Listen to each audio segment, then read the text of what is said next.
This is the story of how the biggest rap artist with the #1 Billboard song on the planet decided to kidnap and rob his record label owner and force him to sign over everything.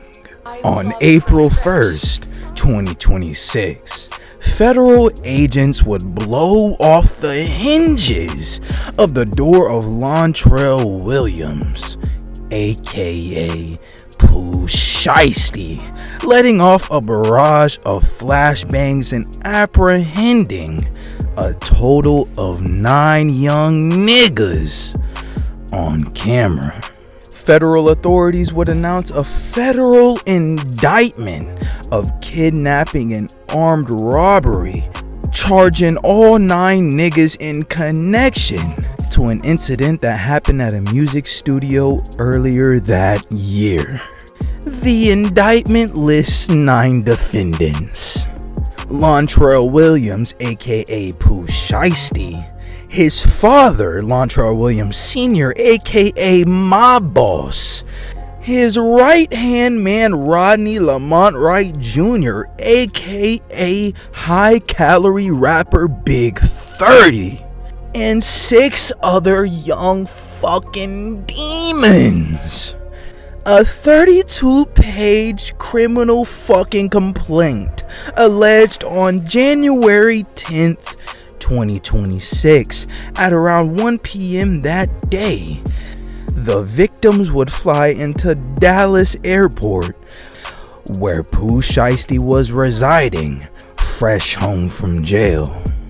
The meeting had been scheduled because Shiesty, fresh out of prison and a #1 Billboard song, first day out, was extremely fucking pissed about the predatory terms in his contract and wished to be released from the 1017 label owned by Gucci Mane.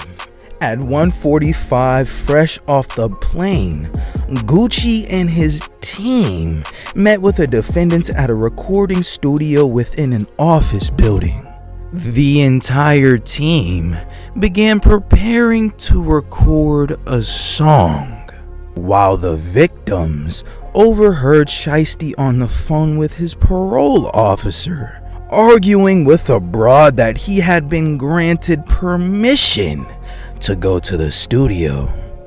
Shiesty was told by the parole officer that he was lying through his goddamn teeth and was to return to his house at once.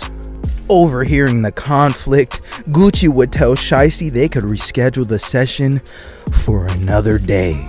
But you see, Shiesty would ask to have a nice friendly conversation with Gucci in another room. Gucci and Shiesty would enter the room alongside his father and high-calorie rapper Big 30. Once settled in the separate room, Shiesty whipped out a contract termination letter, sliding it to Gucci Mane and telling that bitch-ass nigga to sign it and release him from his label.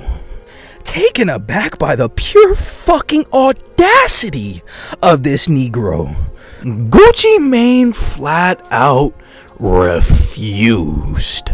After hearing Gucci's refusal, Pooh Shiesty was immediately possessed by the ignorant street nigga spirit of his Memphis ancestors and began arguing with Gucci Mane. Shiesty told his lackey, his partner in crime, high-calorie rapper Big 30, to grab the book bag, a request that instantly paralyzed Gucci Mane with fear. 500-pound rapper Big 30 would come back in the room with a book bag, where Shiesty immediately reached in and pulled out a fucking Draco. He aimed it at Gucci Mane's forehead and demanded that mark ass nigga to sign the contract immediately. before he starts flocking. Enormously large rapper Big 30 took out his cell phone and recorded Gucci Mane as he signed the paperwork while forcing him to say Pooh Shiesty is released from his contract. After the contract termination was signed, still possessed by his ancestors and the demonic spirits of fuck this nigga, Shiesty, still equipped with Drake, stripped Gucci Mane for his iced out wedding ring, his $150,000 watch, his shiny ass earrings, all the cash in his pocket, and demanded him to strip butt ass naked. Psych, nah. After the robbery, Gucci, Shiesty, mob boss, and ginormous rapper Big 30 would step foot back into the room where Gucci's team was twiddling their thumbs, unaware of the situation that just transpired. The commander-in-chief, Shiesty, instructed his entourage, composed of 6 other young bloodthirsty Memphis street demons, to rob every last nigga that stepped in that studio with Gucci. Every last one of the Crashouts immediately upped blick and began snatching chains, watches, recording equipment, computers, backpacks, phones, everything but the goddamn drawers that they were wearing, and let the victims know that if they started moving, bullets would start flying. Gucci security, hearing the commotion, attempted to barge past the door, past fat fucking rapper Big 30, where they were instantly greeted by 9 Glock beams aimed at their fucking face. Extremely outnumbered and in fear of being sent to purgatory, they admitted defeat, laid their weapons down, and proceeded to get everything snatched off their bodies, as well, with a duffel bag full of loot and a contract signed. The retarded group of Crashouts would escape through the rear exit of the building. Months later, after every single victim snitched and submitted incriminating statements, including Gucci Mane himself, the same nigga who said he would rather fucking die than ever snitch. I have never snitched on nobody. I've never wrote a statement on one, and I never will. I don't always snitch on nigga to save my nobody's life, not even my own. I die.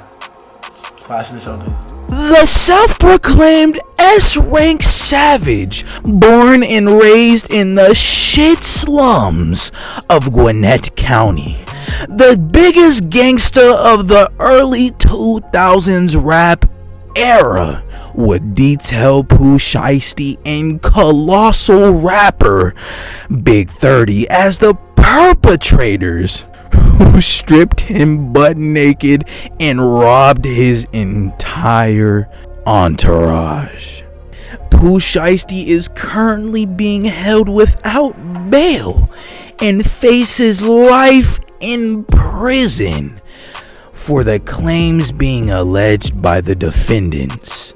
The feds allegedly have airtight evidence, including witness statements, video footage from the studio, and Big 30's fucking cell phone. This shit, what shit?